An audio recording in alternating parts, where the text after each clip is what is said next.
Mutiara Hikmah Official, menyingkap hikmah di balik sunnah.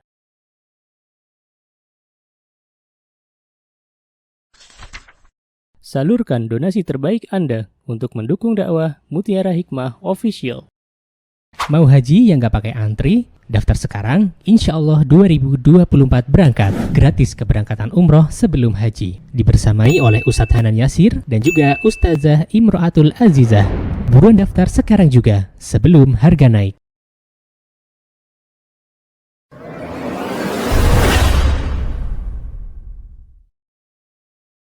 Assalamualaikum Ustazah. Waalaikumsalam warahmatullahi wabarakatuh. Dari penjelasan tadi itu kan bahwa surga itu diraih dengan bersabar.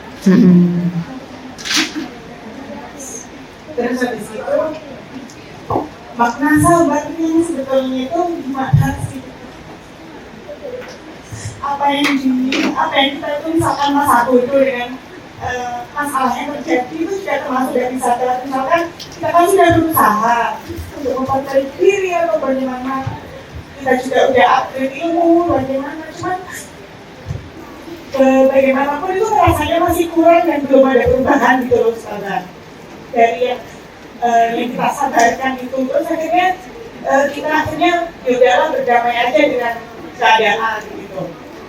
Nah yang di sini sabar itu yang masa bodoh yang saya lakukan itu apa juga termasuk bersabar atau memang saya itu malah malah kayak nggak ngurus gitu tuh itu salah atau justru termasuk bagian dari sabar aja sih. Baik, sama-sama Mbak Lintang. Terima kasih. Barakallahu fiki wa barakallahu fi hayatiki, ja'alallah kulla mahraja. Amin. Allahumma amin. Mbak Lintang yang saya cintai karena Allah, untuk jawaban Mbak Lintang itu butuh satu sesi kajian. Betul. Jadi memang sabar itu adalah sesuatu yang kita belajar dan sering kita mendengar namanya, tapi untuk mempraktekkan butuh perjuangan. Para ulama, termasuk di dalamnya Syekh Utsaimin rahimahullahu ta'ala, beliau menyebutkan sabar terbagi menjadi 3. Ini dulu ya. Saya akan memaparkan atau menyederhanakan sabar yang seharusnya satu sesi kajian jadi beberapa menit. Ya. Baik, sabar itu kata Syekh Utsaimin ada 3.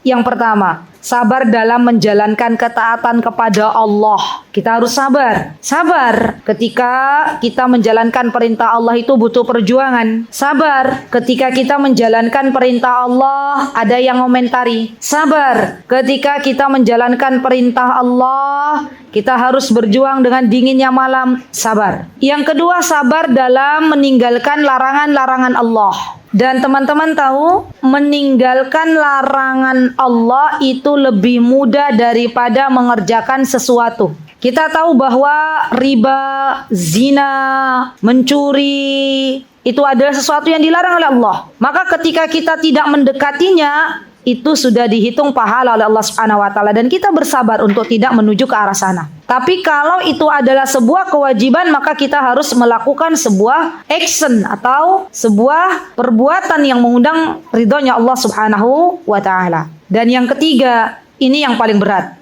Ya, saya yakin teman-teman kalau sabar menjalankan perintah Allah, sabar menjauhi larangan Allah, itu insya Allah teman-teman juga sudah bisa semaksimal mungkin ya dalam kehidupan sehari-hari untuk melakukan itu. Yang ketiga ini, sabar dalam menerima takdirnya Allah.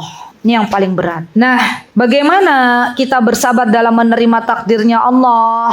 Nah, yang pertama ya akhwat, mindset kita harus kita samakan dulu. Bahwa semua yang Allah tetapkan untuk kita di hari ini dan di hari-hari berikutnya semuanya adalah baik. Tidak ada satu takdir pun yang Allah Azza wa Jalla berikan kepada hambanya kecuali Allah mengetahui ada kebaikan di dalamnya. Dan kadang kita sebagai manusia dengan keterbatasan akal kita, kadang kita justru terburu-buru bersuudzon kepada Allah Subhanahu wa taala, berburuk sangka kepada Allah Subhanahu wa taala. Padahal di dalamnya ada hikmahnya. Tapi karena kita terburu-buru suudzon, akhirnya Allah berikan sesuai dengan prasangka kita. Jadi kalau tadi Mbak Lintang bilang sabar tuh yang seperti apa? Ya menerima takdirnya Allah. Kita sudah berdoa, berikhtiar, tapi Allah belum merubah keadaan. Allah masih menginginkan kita dekat dengan Allah. Kenapa? Karena kalau Allah mengijabah doa kita, Allah merubah keadaan kita, bisa jadi kita jauh dari Allah. Orang itu ya ibu-ibu, kalau dia memohon kepada Allah, belum Allah ijabah pasti terus memohon. Iya enggak? Pasti terus berdoa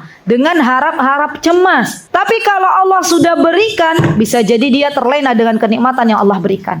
Jadi itu baik. Maka bersabarlah. Sampai kapan sabar kita? Sampai Allah wafatkan kita. Sampai Allah wafatkan kita.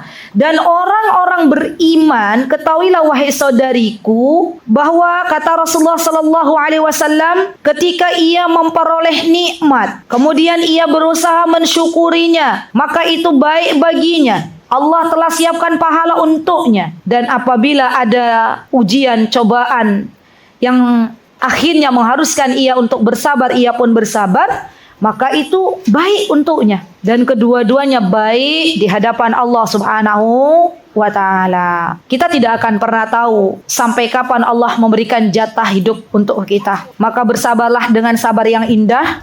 Karena sesungguhnya ketika kita bersabar, bukan dengan masa bodoh, tapi kita berusaha untuk berada di jalan yang Allah dan Rasulnya ridhoi.